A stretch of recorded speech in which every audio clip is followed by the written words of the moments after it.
বিধানসভা ছিল ধনপুর, গাজার স্বর্গরাজ্য বক্সনগর, গাজার স্বর্গরাজ্য। আপনারা পুরো কিছু ব্যবস্থা হয়নি, সময় না।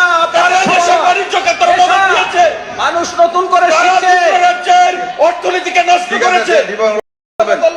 ওদের আসলে আসলে ওদের লজ্জা কোনোদিন হবে না। ত্রিপুরা রাজ্যের মানুষের অর্থনীতিকে সর্বশান্ত করে দিয়েছে তারা। তারপর বলছে অভাব। আপনি রেগুলেশনের বাইরে যাবেন না, রেগুলেশনের বাইরে যাবেন না।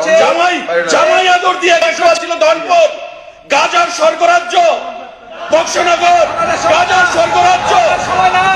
আপনারা পুরো কিছু ব্যবস্থা হয়নি, সময় না।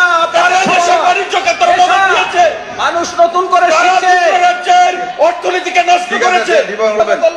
ওদের আসলে আসলে ওদের লজ্জা কোনোদিন হবে না। ত্রিপুরা রাজ্যের মানুষের অর্থনীতিকে সর্বশান্ত করে দিয়েছে তারা। রাজ্য নেশায় ভাসছে। যারা নেশামুক্ত ত্রিপুরা করার নামে শপথ নিয়েছিল তারাই আজকে ত্রিপুরাকে নেশার সাম্রাজ্যে ডুবিয়ে দিয়েছে। এবং এই নেশার সাথে যুক্ত রাজ্যের শীর্ষ মহলের লোকজন। আমার কাছে কদিন পূর্বে একজন পুলিশ আধিকারিক এসেছিলেন।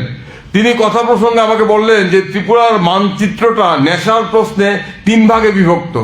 উনি আমাকে বললেন যে সোনামুড়া সীমান্ত অঞ্চল থেকে বিশালগড় অব্দি একজনের দখলে, নেশার সাম্রাজ্যের একজন নেতা কিংবা নেত্রী।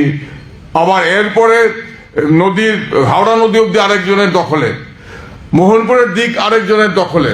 উনি নামটাম বলে দিলেন, নামটা বলছেন। আপনারা জানেন যে নেশার বাণিজ্যের সাথে রাজ্যের প্রশাসনের শীর্ষ মহলের একাংশ যুক্ত। আমরা এটা জানি, পৃথিবীর ইতিহাসে সর্বত্র যখন কোনো সংগঠিত অপরাধ ঘটে, সংগঠিত অপরাধ চলে, সেই সংগঠিত অপরাধ প্রশাসনের একাংশের মদত ছাড়া চলতে পারে না। যে কোনো সংগঠিত অপরাধ পৃথিবীর যেখানেই হোক না কেন, সে যখন দীর্ঘদিন ধরে চলে, বুঝে নিতে হবে তার সাথে রয়েছে প্রশাসনের রাজনৈতিক নেতৃত্বের একাংশের প্রত্যক্ষ যোগাযোগ। আজকে আমাদের রাজ্য নেশায় ভাসছে কারণ সরকারের একাংশ এ থেকে বাণিজ্য করছে। আর সরকারের একাংশ এ থেকে বাণিজ্য করছে, এ নিয়ে কোনো দ্বিমত নেই।